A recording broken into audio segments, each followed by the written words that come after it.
ये सत्य घटना है।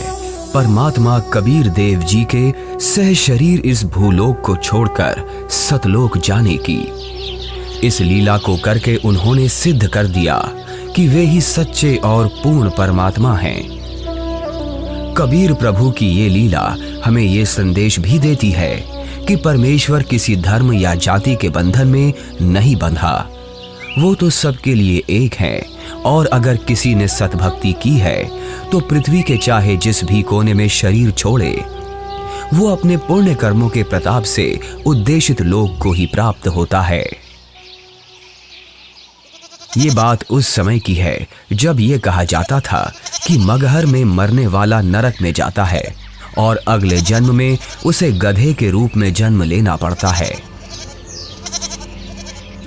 इसके अलावा ये भी कहते हैं कि अगर किसी को मोक्ष चाहिए तो उसे काशी आना चाहिए और वहीं अपने प्राण त्यागने चाहिए, जिस कारण से मोक्ष अभिलाषी वृद्ध लोग अपना अंतिम समय अपने अपने पुरोहितों के घर काशी व्यतीत करने के लिए, निवास करने के लिए आने लगे तथा पुरोहितों को उनके खाने के रुपए तथा पुरोहितों की पूजा अलग से प्रति महीना देने लगे, जिस लालचवश काशी के पंडों ने वृद्धों को अपने अपने घर पेइंग गेस्ट के रूप में रखने लगे।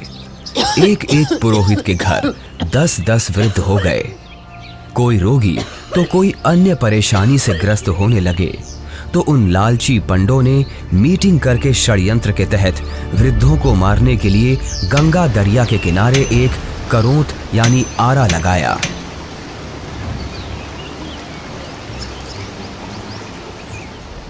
भ्रम फैलाया गया कि जो शीघ्र स्वर्ग जाना चाहता है तो इतने रुपए पूजा, जो उस समय की अधिकतम राशि थी, जमा कराओ। श्रद्धालुओं ने वृद्धावस्था के दुख से छुटकारा पाने के लिए तथा स्वर्ग जाने की भावना से वह महंगी फीस भी देने लगे। उन पंडों ने आदमियों का आरे से गर्दन काटने का पाप सिर पर ले लिया।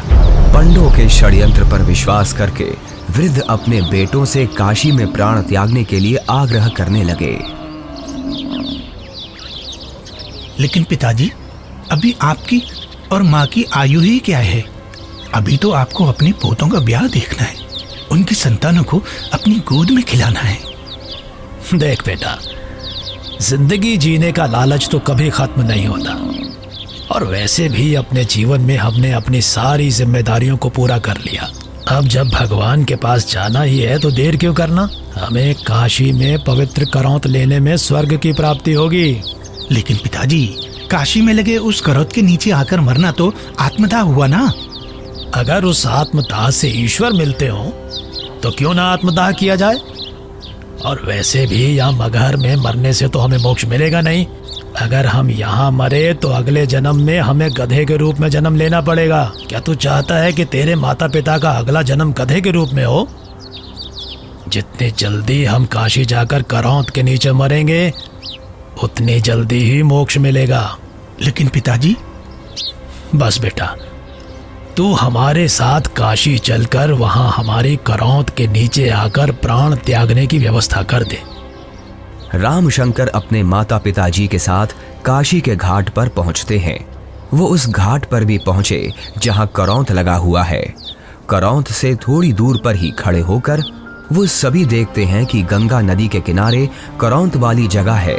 उसका हैंडल करौंत से थोड़ी दूर पर एक मंदिर के पास है जो गुप्त है। हे ब्राह्मण, मुझे भी मोक्ष को प्राप्त करना है। ये काशी है और यहाँ मरने वाला हर व्यक्ति मोक्ष के लिए ही आता है।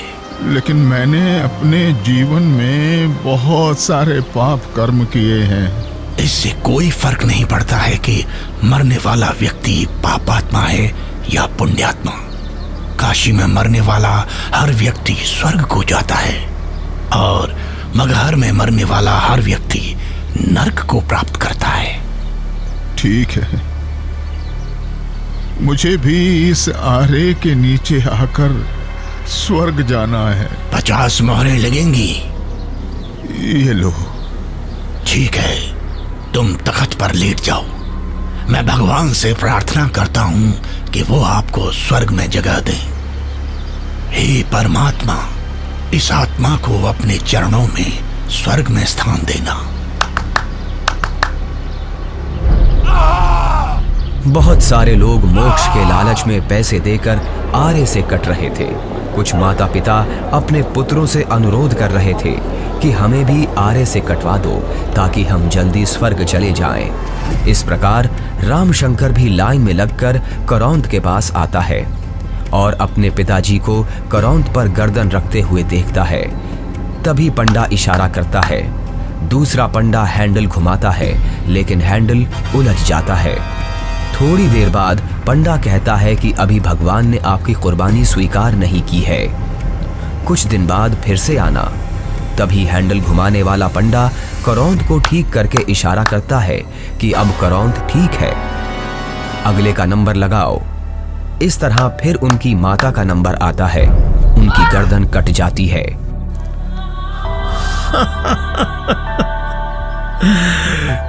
कितना भागा हूं मैं कि भगवान ने मेरी कुर्बानी स्वीकार नहीं की।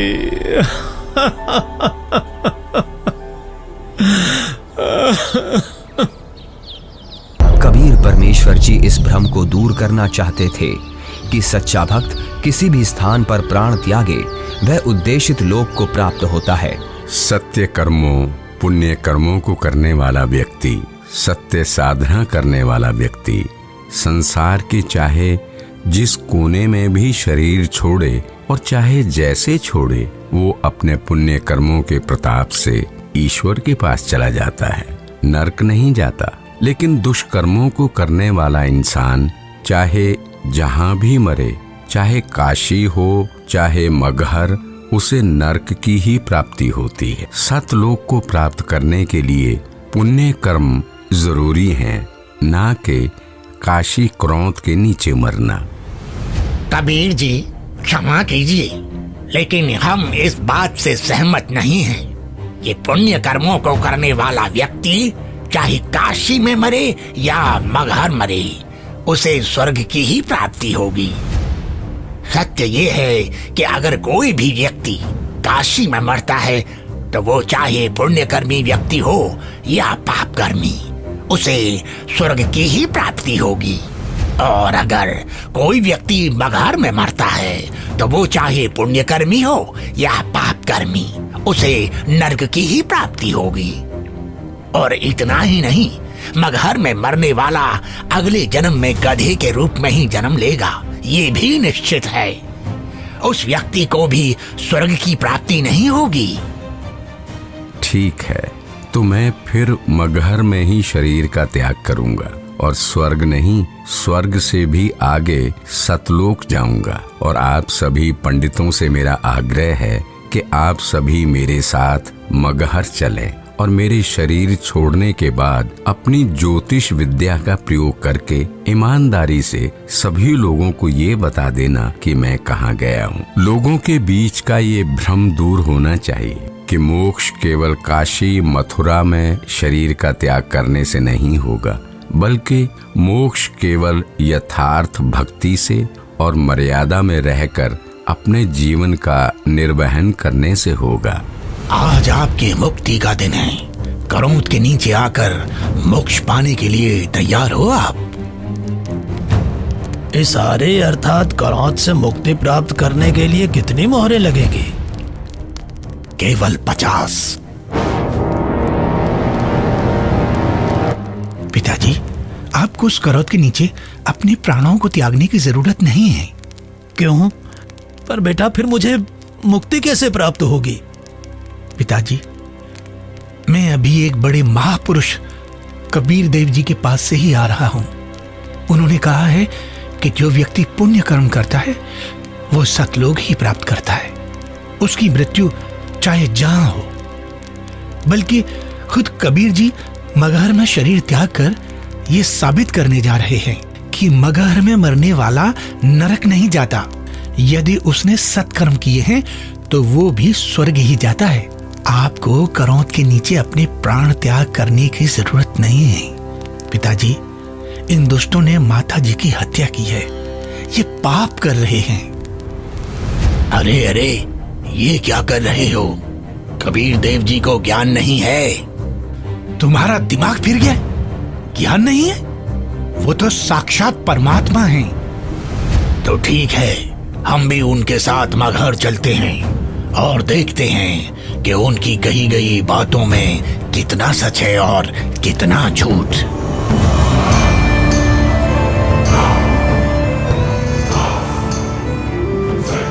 वीर देव सिंह बघेल जी की जय। महाराज, हमें ज्ञात हुआ है कि कबीर देव जी अपने शरीर का त्याग करने के लिए मगहर जा रहे हैं, लेकिन हमने सुना है कि मगहर में जो भी अपने शरीर का त्याग करता है उसे कभी स्वर्ग की प्राप्ति नहीं होती है। कबीर देव जी तो साक्षात परमेश्वर हैं और वो शरीर का त्याग चाहे जहां करें। ये मगहर में प्राणों को त्यागने की लीला वो इसलिए कर रहे हैं जिससे जनमानस को ये संदेश दिया जा सके कि आपको स्वर्ग की प्राप्ति होगी या नहीं, ये आपके पुण्य कर्मों पर निर्भर करता है, न कि मरण के स्थान पर।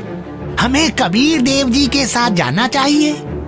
हाँ, हमें सिर्फ जाना ही नहीं है, अपितु कबीर देव जी के शरीर त्याग देने के बाद हमें उनके शरीर की रक्षा भी करनी है, जिससे उनका हिंदू धर्म विधि से अंतिम संस्कार किया जा सके।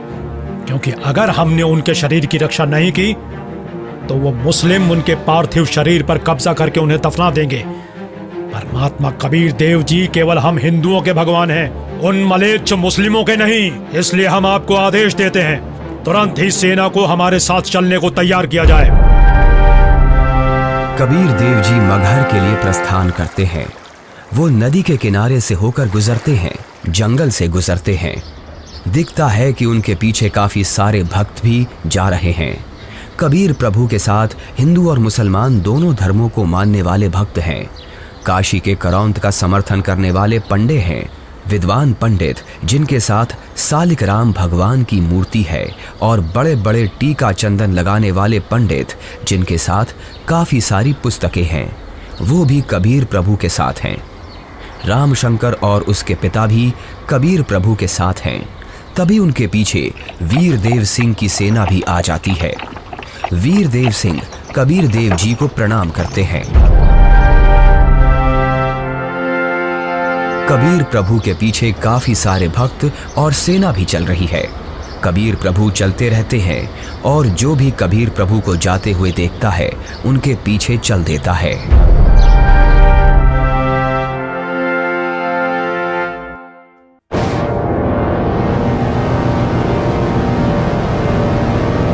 सलाम वालेकुम नवाब बिजली खान पठान साहब। वालेकुम अस्सलाम। कहिए, क्या खबर है? जी नवाब साहब, हमें पता चला है कि खुदा के रूप हमारे पीर कबीर जी महाराज मगहर आ रहे हैं, और सुना है कि वो यहाँ अपनी रूह को अपने जिस्म से आजाद करके सतलोक को रवाना हो जाएंगे। क्या? फिर तो हमें इसी पल कबीर जी के पास पहुंचना होगा, और कबीर जी की रूह के इस दुनिया से जाने के बाद उनके जिस्म को अपने कब्जे में लेकर इस्लाम के रिवाजों से उनके शरीर को धरती में दफन करना चाहिए, और इस बात का भी ख्याल रखना चाहिए कि उनका जिस्म काफिर हिंदुओं के हाथ न लगे। जी नवाब साहब, ऐसा ही होना चाहिए। सेना को हमारे साथ कबीर जी के पास चलने के लिए फौरन तैयार किया जाए, लेकिन कबीर जी को इस बात की अभी भनक न लगे।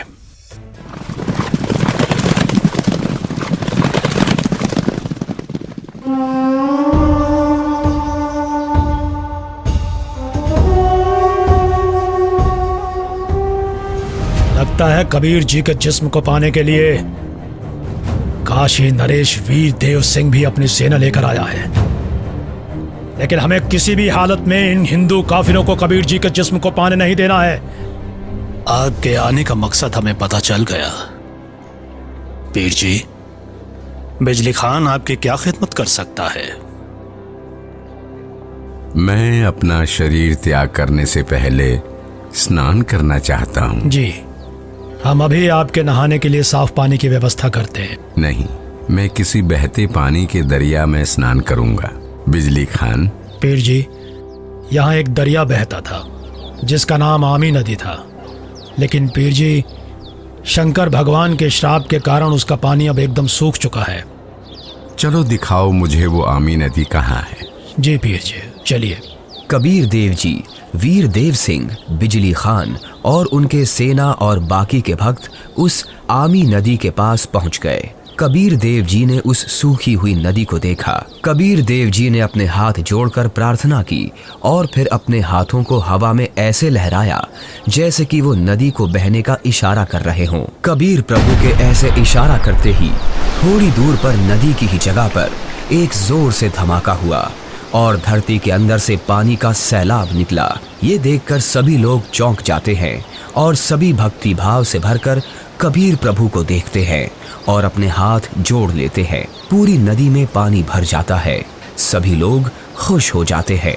कबीर प्रभु की जय, कबीर प्रभु की जय, कबीर प्रभु की जय। आदेश दें प्रभु। हुक्म दे मालिक। मुझे 2 सफेद चादरें चाहिए, एक बिछाऊंगा और एक ओढ़ूंगा। जो आज्ञा प्रभु। इसी क्षण 2 सफेद चादर यहाँ लाई जाएं। कोई और आदेश दें प्रभु। बिजली खान, तुम सेना किस लिए लाए हो? वीरदेव, तुम किस लिए सेना लाए हो? प्रभु जी, हम आपके शरीर को इतना मलिच्छ मुसलमानों के हाथ नहीं लगने देंगे। इन्होंने अगर आपके शरीर को छू तक भी लिया तो इनमें से कोई भी जीवित नहीं बचेगा। हम आपका अंतिम संस्कार हिंदू रीति रिवाजों से करेंगे। तो हमने भी चूड़ियां नहीं पहन रखी हैं। हम भी अपने अल्लाह के स्वरूप पीर कबीर जी का जिस्म हिंदू काफिरों को नहीं देंगे और इस्लामी तरीके से पीर जी का शरीर को दफन करेंगे। और अगर ऐसा नहीं हुआ तो इसका अंजाम बहुत बुरा होगा। हम वीर देव की सेना से युद्ध करके आपका शरीर प्राप्त करेंगे, लेकिन अंतिम संस्कार हम मुस्लिम तरीके से ही करेंगे। मुझे नहीं पता था कि तुम सब मेरी शिक्षाओं को इतना ही समझ पाए हो। 120 साल हो गए मुझे तुम सब लोगों को समझाते हुए, फिर भी इतना ही समझ पाए हो। मुझे इतना ही जाना है तुम सब ने। आज भी तुम एक ना होकर हिंदू मुसलमान बनकर अलग अलग खड़े हो। मेरी चेतावनी है, अगर तुम लोगों ने आपस में झगड़ा किया तो ठीक नहीं होगा। तुम दोनों एक ही परमात्मा की संतान हो। तुम दोनों अलग अलग ना होकर एक ही हो। हम सबको एक साथ रहना है। मेरे सतलोक गमन के बाद इन चादरों में तुम्हें मेरा शरीर नहीं मिलेगा। एक चादर तुम हिंदू ले लेना और एक चादर तुम मुसलमान, और इन चादरों में जो भी चीज मिले उसे आपस में आधा आधा बांट लेना। आपस में लड़ाई नहीं करना, नहीं तो गृह युद्ध छिड़ जाएगा। मेरे जाने के बाद आपस में झगड़ना मत, ये मेरा आदेश भी है और विनती भी। कबीर प्रभु का शरीर मैं किसी को नहीं दूंगा। कबीर प्रभु के जिस्म को छोड़ने के बाद मैं इनके शरीर को अपने कब्जे में लेकर ही रहूंगा। अब मैं चलता हूं।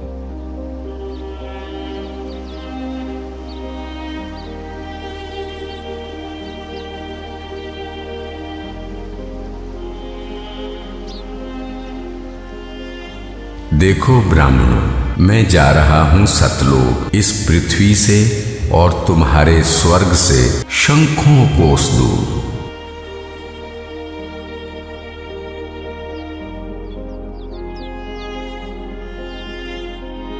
उठा लो पर्दा, इसमें नहीं है मुर्दा, इस चादर को उठाओ। जैसे ही वीर देव और बिजली खान दौड़कर वो चादर उठाते हैं तो कबीर देव जी की जगह उनके ही वजन के बराबर शरीर के आकार के सुगंधित फूल, गुलाब, गेंदा, गुड़हल आदि रखे हुए हैं।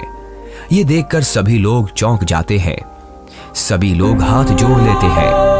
अब वीर देव की आंखों से आंसू निकलते हैं। बिजली खान की आंखें भी नम होती हैं। दोनों एक दूसरे को देखते हैं और आपस में एक दूसरे को गले लगाकर रोने लगते हैं। दोनों सेनाओं के सिपाही भी एक दूसरे को देखते हैं।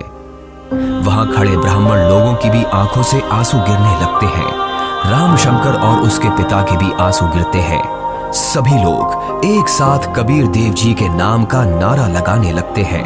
कबीर प्रभु की जय, कबीर प्रभु की जय।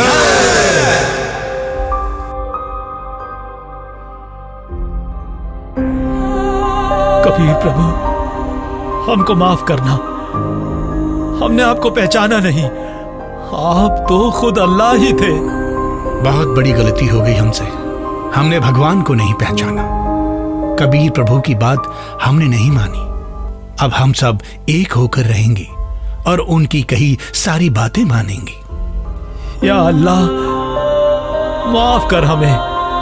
भगवान माफ करो हमें। कबीर भगवान हमें माफ करो। भगवान हमें माफ करो।